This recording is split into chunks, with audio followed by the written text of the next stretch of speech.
નમસ્કાર વિદ્યાર્થી મિત્રો, ધોરણ 8 ગણિત છઠ્ઠું પ્રકરણ છે વર્ગ અને વર્ગમૂળ. પાંચમા ભાગમાં આપણે જોઈશું કે આપેલી સંખ્યામાંથી કઈ નાનામાં નાની સંખ્યા બાદ કરતા, એક સંખ્યા તમને આપી છે અને એમાંથી એક નાનામાં નાની સંખ્યા બાદ કરવાની છે.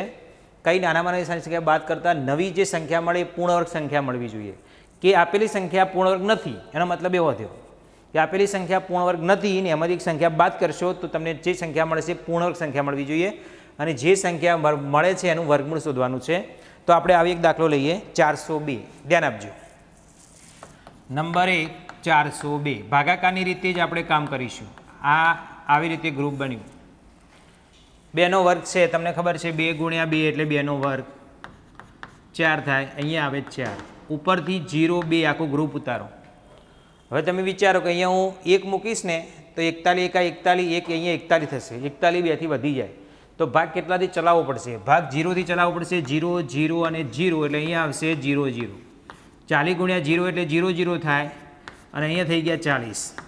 જે શેષ વધે, કોઈ પણ દાખલો બાદ કરવાની વાત આવે એટલે ભાગાકારની રીતમાં જે શેષ વધે એ બાદ કરી દેવાનો. એટલે મેઇન સંખ્યા આપણી કઈ છે? 402. અથવા સંખ્યા મૂળ સંખ્યા માઇનસ શેષ બરાબર પૂર્ણ વર્ગ સંખ્યા મળશે. આ પૂર્ણ વર્ગ સંખ્યા મળશે. એટલે મૂળ સંખ્યા આપણી 402, શેષ 2 એટલે આપણને મળશે 400. આ થઈ ગયું પૂર્ણ વર્ગ સંખ્યા. બરાબર. એટલે આપણે જવાબ લખીશું 400 માંથી 2 બાદ કરતા 402 માંથી 2 બાદ કરતા પૂર્ણ વર્ગ સંખ્યા મળે. આ સંખ્યા આપણને મળી ગઈ. બરાબર, પૂર્ણવર્ગ સંખ્યા. અને જે 400 પૂર્ણવર્ગ સંખ્યા મળી એનું વર્ગમૂળ બી આપણે શોધવાની જરૂર નથી, શોધાઈ ગયું છે. આ જે ભાગફળ છે ને એનું વર્ગમૂળ છે, જેને કહેવાય 20. આ રીતે આપણે દાખલો ગણી શકીએ. બાદ બાકી કરવાની આવે એટલે જે શેષ છે એને જ બાદ કરવાના છે. બીજો આપણે એક દાખલો લઈશું. આવો ધ્યાન આપજો. બીજો એક છે 1989. આ 1989. તો એને પણ આપણે એ જ પદ્ધતિથી 2 2 નું ગ્રુપ અને ભાગાકારની શોધીએ. વર્ગથી ભાગ ચલાવવાનો છે. 2 નો વર્ગ 4, 3 નો વર્ગ 9, 4 નો વર્ગ 16, 5 નો વર્ગ 25 થઈ જાય. એટલે 4 નો વર્ગ 16, અહીંયા વધે 3, બાદ બાકી થશે અહીંયા 8. ઉપરથી 89 ઉતરશે. હવે એવાથી ભાગ ચલાવો કે 389 વધવો ના જોઈએ. તો વિચારો આપણે 5 ભાગ ચલાવીશું તો ભાઈ 25 વધ્યા 2 8 5 40 ને 2 42 વધી ગયા 425 થઈ ગયા. તો એનો મતલબ છે કે 4 ભાગ ચલાવીએ. ચેક કરીએ. 4 ચલાવીશું તો 4 4 16 વધ્યા 1 8 4 32 ને 1 33 336 જવાબ આવ્યો. તો એનો મતલબ એવો થયો કે 4 ભાગ ચાલે છે. 4 4 4 16 વધી 1 8 4 32 ને 1 33 એટલે 336. બરાબર. હવે આ બાદ બાકી કરીએ. બાદ બાકી આવશે 3 અને 5 0 53. અહીંયા આવશે 88. પૂર્ણ શોધવા માટે સૂત્ર મેં લખેલું છે મૂળ સંખ્યા માઇનસ શેષ બરાબર પૂર્ણવર્ગ સંખ્યા. મૂળ સંખ્યા આપણી છે 1989. એમાંથી શેષ 53 બાદ કરો. 53 બાદ કરો એટલે 6, 8 માંથી 5 જાય એટલે 3, 1936. તો એ આપણો જવાબ આવ્યો. 1989 માંથી 53 બાદ કરતા 1936 પૂર્ણ વર્ગ સંખ્યા મળે. જે 1936 મળ્યું એનું વર્ગમૂળ આપણી પાસે છે 44. 1936 નું વર્ગમૂળ 44. આ રીતે આપણે દાખલા ગણી શકીએ. એવો હજુ એક પણ દાખલો છે આપણી પાસે 3250. એનો પણ જોઈએ. ધ્યાન આપજો. સતત દાખલા ગણવાથી આપણને ખ્યાલ પણ આવી જાય અને એની પદ્ધતિ પણ ખબર પડી જાય. હવે દાખલો છે 3250. ત્રીજો લઈએ 3250. આ બધા સ્વાધ્યાયના દાખલા છે. 2 2 નું ગ્રુપ 50 અને 32. 32થી વધવો ના જોઈએ એવી રીતે આપણે ભાગ ચલાવવાનો છે. 32થી વધવું ના જોઈએ. તો 32થી વધુ ના જોઈએ તો એનો મતલબ એમ થાય 3નો વર્ગ 9, 4નો વર્ગ 16, 5નો વર્ગ 25, 6નો વર્ગ 36 થઈ જાય છે. તો 5 ભાગ ચાલશે. 5, 5 અને 5. 5નો વર્ગ 25, ઉપરથી 7 ઉતરે, અહીંયા 10 થયા, ઉપરથી 50, 7 વધતા હતા શેષ, અને ઉપરથી 50 ઉતરે 750 થયા. હવે આપણી પાસે 10 છે, 6 મૂકો તો 6 ગુણ્યા 6 136 થશે લગભગ. 6 ભાગ ચલાવીશું તો 6 36 અને 6 એકા 6, 736 થયા. 7 ભાગ ચલાવીએ તો 70 49, 7 એકા 7, જુઓ 750 749, એનો મતલબ 7 ભાગ ચાલે છે. તો 7 7 7 749, એક જ વધે છે અને આ જવાબ આવ્યો 114. તો આપણે પૂર્ણાંક સંખ્યા મળી જાય કે મૂળ સંખ્યામાંથી શેષ બાદ કરી દો. જે 3250 છે એમાંથી એક બાદ કરો એટલે 3249 એ આપણી પૂર્ણ વર્ગ સંખ્યા મળી ગઈ. એટલે 3250માંથી 50માંથી એક બાદ કરતા પૂર્ણ વર્ગ સંખ્યા 3249 મળે. અને જે પૂર્ણ સંખ્યા મળી એ કોનો વર્ગ છે એ આ ભાગફળ પ્રમાણે મળે. 3249નું વર્ગમૂળ મળે છે 57. આ રીતે દાખલો ગણી શકાય. હજુ પણ એક દાખલો આપણે જોઈએ આગળ. એવો એક છે 4000, જોઈ લઈએ. 4000ની વાત કરી લઈએ. ચોથો દાખલો છે 4000. તો આ 4000 2 ગ્રુપ વર્ગ વાત કરતા હતા હમણાં. 6નો વર્ગ 36, 7નો વર્ગ 49 થઈ જાય. આપણી પાસે 40 છે એટલે 6ના વર્ગ 36થી ભાગ ચાલશે. આવી રીતે ઉપરથી વધે 4, ઉપરથી 0 0 ઉતારો અને અહીંયા 12 આવ્યા. કેટલાય ભાગ ચલાવવાનો તો 100 છે, 12 છે, અહીંયા 3 મૂકશો, 4 મૂકશો તો 4 ગુણ્યા 4 એકા 4, 400 ઉપર થશે. 3થી વિચારી લઈએ તો 3 તરી 9, 3 દુ 6, 3 એકા 3, 3થી ભાગ ચાલશે. 369, 3થી ભાગ ચલાવીએ એટલે અહીંયા આવે 126. આ બાદ બાકી કરવાની છે. 10માંથી 9 જાય એટલે 1, 9માંથી 6 જાય એટલે 3, 31 આવ્યા. મૂળ સંખ્યા છે 400, અરે 4000. 4000માંથી 31 બાદ કરશો એટલે 3969. આ 3969 આપણને જે મળી પૂર્ણ સંખ્યા મળી. અને 3000 લખી દઈએ. 4000માંથી 31 બાદ કરતા પૂર્ણ વર્ગ સંખ્યા 3969 મળે. બરાબર. હવે 3969નું વર્ગમૂળ શોધવાનું છે અને વર્ગમૂળ આપણી પાસે છે, જે ભાગફળ છે વર્ગમૂળ છે. 3969નું વર્ગમૂળ મળે આપણને 63.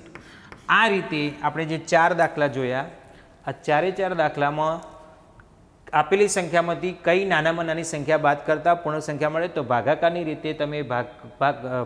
રીતે તમે વર્ગમૂળ શોધો અને જે શેષ વધે એ શેષને તમારે મૂળ સંખ્યામાંથી બાદ કરતાં પૂર્ણ સંખ્યા મળી જાય. એકદમ ઇઝી, ખાલી શેષ વધે અને મૂળ સંખ્યામાંથી બાદ જ કરવાના હતા. બરાબર. હવે આપણે જોઈશું સરવાળા માટે. શબ્દ સાંભળજો. આ બાદ બાકી હતી. હવે આપેલી સંખ્યામાંથી કઈ નાનામાં નાની સંખ્યા, આપેલી સંખ્યામાં કઈ નાનામાં નાની સંખ્યા ઉમેરતા. હવે ઉમેરતા લઈએ. ઉમેરતા મળતી નવી પૂર્ણાંક સંખ્યા શોધો અને તેનું વર્ગમૂળ શોધો. હવે આપણે આ દાખલો જોઈએ. આટલી વાર બાદ બાકીનું વિચારતા હતા. હવે આપણે કામ કરીશું સરવાળાનું. એવો એક પહેલો દાખલો છે 525. સાંભળજો. નંબર 1 525. ચલો 525ના ભાગ કરી દઈએ. સેમ ટુ સેમ એ પદ્ધતિથી, પણ આમાં થોડું ધ્યાન આપવાનું છે, થોડી સિસ્ટમ બદલાય છે. 2નો વર્ગ 4 થાય, 3નો વર્ગ 9 થઈ જાય. અહીંયા 5 છે એટલે 2ના વર્ગથી ભાગ ચાલે. 2 2 2, અહીંયા 4 આવે, અહીંયા પણ 4, આ સરવાળો, આ બાદબાકી 1 ઉપરથી 125 ઉતારો. હવે 125 ઉતારશો એટલે ભાગ કેટલાય પડશે? 41 એકા 41 થાય. 2 ભાગ ચલાવીશું તો 2 દુ 4 ને 84 થાય. 3 ભાગ ચલાવીશું તો 3 તરી 9 4 તરી 12 વધી જાય છે. જુઓ 3 તરી 9 4 તરી 12 129 થઈ ગયા. એટલે 2 થી ભાગ ચાલે, 2 દુ 4 અને 4 દુ 8. 2 થી ભાગ ચાલશે એટલે અહીંયા બનશે 84. હવે આ સંખ્યા બાદબાકી કેટલી વધે છે જોવાની છે. જોકે આ બાદબાકીમાં શેષનું કોઈ મહત્ત્વ નથી. ઉમેરતા આવે એ વખતે શેષનું કોઈ મહત્ત્વ નહીં. બરાબર, છતાં બી આપણે દાખલો પૂરો કરવા માટે શેષ શોધવી પડશે. અહીંયા 1 અને અહીંયા 4, આ 41 શેષ વધ્યા. બાદ નથી. જો બાદ બાકી હોત ને તો 41 બાદ કરો એટલે આપણને જવાબ મળી જાય, પણ આ તો ઉમેરતા છે. હવે ઉમેરતા એટલે એનો મતલબ એવો થયો કે આ 22ના વર્ગ કરતાં 525 મોટી સંખ્યા છે, નક્કી થઈ ગયું. એનો મતલબ જે 22નો વર્ગ કરશો એના કરતાં 525 મોટી સંખ્યા છે, તો એના પછીનો વર્ગ લેવાનો. માટે 23નો વર્ગ લેવાનો. 23નો વર્ગ કરતાં 525 નાની સંખ્યા બની. 22ના વર્ગ કરતાં તો મોટી છે જ, પણ 23ના વર્ગ કરતાં નાની બનશે. કેમ નાની બનશે? કારણ કે 22ના વર્ગ કરવાથી 41 વધે છે અને 23ના વર્ગ કરવાથી સંખ્યા નાની છે. આપણે 3 વડે ભાગ ચલાવી જોયો તો, બરાબર. એટલે એનો મતલબ એમ છે કે 23ના વર્ગ કરવાથી સંખ્યા નાની છે. તો 23નો વર્ગ આપણને ખબર હોવી જોઈએ. 23નો વર્ગ 529.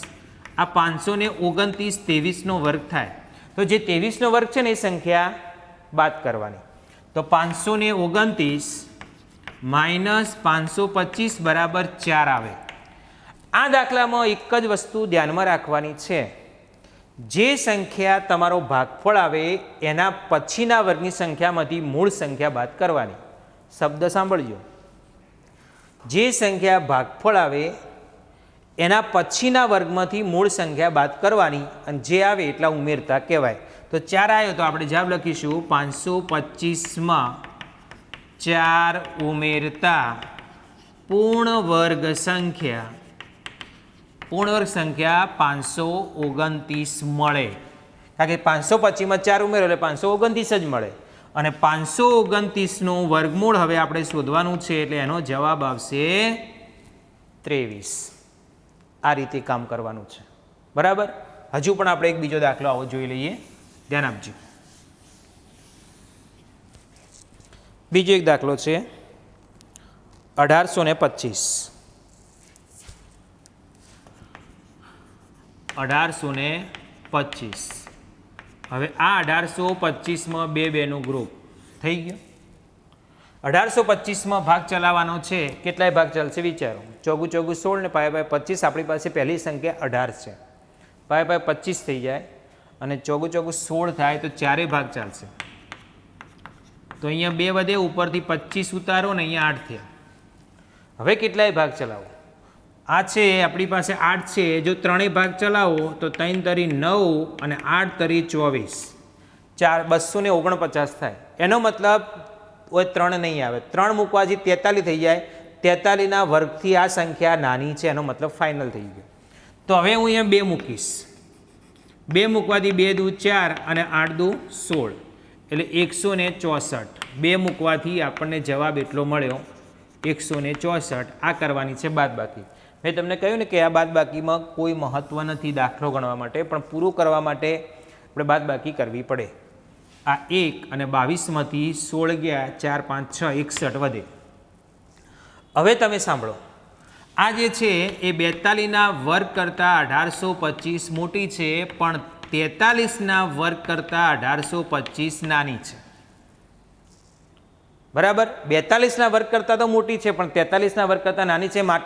માટે એવું કહી શકાય, અહીંયા તમે હજુ લખવું તો વધારે સ્ટેપ લખી શકો કે આપેલી સંખ્યા એ 42 અને 43ના વર્ગની વચ્ચેની છે.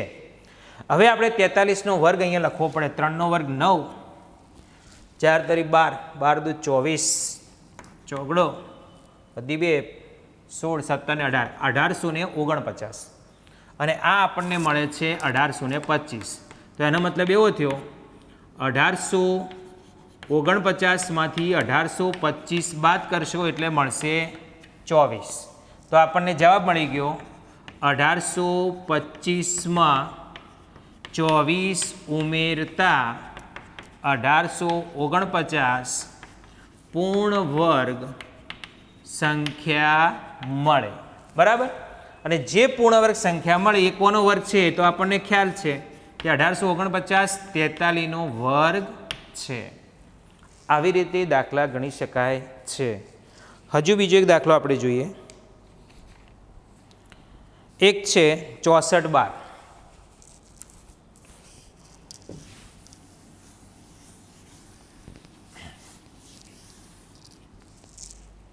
સાંભળજો, 6412 બેનું ગ્રુપ. પહેલું 64 કોનો વર્ગ છે? 8નો વર્ગ 64 છે. એક્ઝેક્ટ વર્ગથી ભાગ ચાલે છે તો 8 8 8 ઈઠું ઈઠું 64 0 0 અહીંયા આવે 16 ઉપરથી 12 ઉતરે. હવે સેમ પરિસ્થિતિ કેવી આવી? જો એક મૂકવાથી 161 થાય તો 12 જ છે એટલે 0થી ભાગ ચલાવવો પડે. તો 0 0 0 અને અહીંયા થઈ ગયું 0 0 એટલે 12 જ વધે. અહીંયા 160 થયા, બરાબર.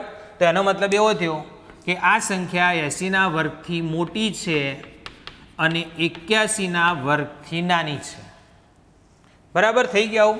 તો એનો મતલબ 81ના વર્ગથી 81નો વર્ગ એ મોટો કહેવાય. હવે 81નો વર્ગ એટલે 1નો વર્ગ 1, 8 1 8 ને 16, 64 ને 1 65, 64 6561 અને આ છે 6412.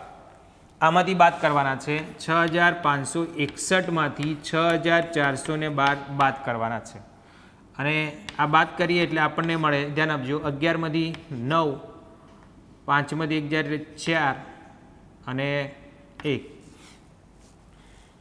149 મળે.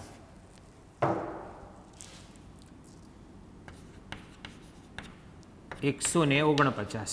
તો આપણે લખી દઈએ 64 બારમાં 149 ઉમેરતા પૂર્ણ વર્ગ સંખ્યા 6561 મળે. જે મળે છે એ કોનો વર્ગ છે તો આપણને ખ્યાલ છે કે એ 81નો વર્ગ છે. આવી રીતે નાનામાં નાની સંખ્યા ઉમેરતા જવાબ લાવી શકાય છે. હવે આપણે થોડા કોયડા ઉકેલ ટાઈપ વાત કરીએ. બીજા દાખલા જોઈએ અલગ રીતના.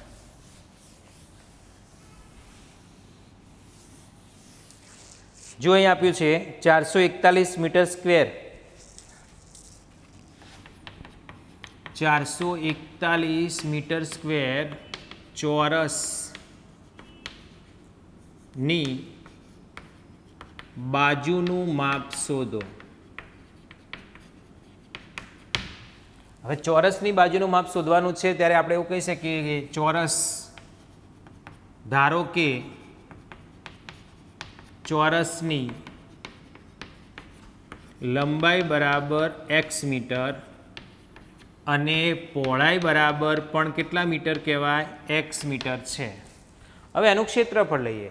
ચોરસનું ક્ષેત્રફળ તમને આપી દીધું. એ ચોરસનું ક્ષેત્રફળ બરાબર 441 મીટર સ્ક્વેર. એનો મતલબ લંબાઈ ગુણ્યા લંબાઈ કે લંબાઈ ગુણ્યા પહોળાઈ બરાબર 141 એટલે x સ્ક્વેર બરાબર 141 થયું. એનો મતલબ x બરાબર વર્ગમૂળમાં 141. હોય વર્ગ, બંને બાજુ વર્ગ કરવો પડે તો વર્ગ નીકળી જાય, કો તો હોય વર્ગ કાઢો તો હોય વર્ગમૂળ થઈ જાય, બરાબર. આપણે બંને બાજુ વર્ગ કરીશું એટલે પહેલાં 441ના ભાગ કરવા પડે. 4 4 8 ને 9 3ના ઘડિયામાં આવે છે, 3થી ભાગ ચાલશે. 3 1 3, 14 થાય, 4 તરી 12 અને 7 તરી 21, ફરી 3 49, 7 7 અને 7 1. એનો મતલબ છે એક્સનો વર્ગ એટલે 3નો વર્ગ અને 7નો વર્ગ. બંને બાજુથી વર્ગ કાઢી નાખશો એટલે 3 ગુણ્યા 7, એક્સ બરાબર 21 મીટર. તો આપણને જવાબ મળી ગયો. ચોરસની બાજુનું માપ, ચોરસની બાજુનું માપ એક્સ બરાબર 21 મીટર છે, બરાબર. આ રીતે વર્ગમૂળની રીતે શોધી શકાય છે. હવે એવું છે પાયથાગોરસ સિદ્ધાંતનો ઉપયોગ કરવાનો છે. કાટકોણ ત્રિકોણ તમને આપ્યું હોય અને એક બાજુનું માપ શોધવાનું હોય એટલે આને કાટકોણ ત્રિકોણ કહેવાય. આ કાટકોણ ત્રિકોણ, આને કહેવાય કાટખૂણો. કાટખૂણાની સામેની બાજુને કર્ણ કહેવાય અને કર્ણનો વર્ગ બરાબર બાકીની બે બાજુના વર્ગનો સરવાળો થાય એને કહેવાય પાયથાગોરસ નિયમ. બરાબર. હવે એ નિયમ આધારિત આપણે બે દાખલા ગણવાના છે. ત્રિકોણ એબીસીમાં કોણ બી 90° છે એવું આપી દીધું છે. કાટકોણ ત્રિકોણ એબીસીમાં કોણ બી બરાબર 90° છે. ધ્યાન આપજો. નંબર 1 પહેલો દાખલો છે AB બરાબર 6 BC 8. જો AB બરાબર 6 સેમી BC બરાબર 8 સેમી તો AC શોધો. હવે પહેલાં તો ત્રિકોણ દોરી નાખવાનું, કારણ કે ત્રિકોણ દોરવાથી જ ખ્યાલ આવશે કે કર્ણ કોને કહેવાય.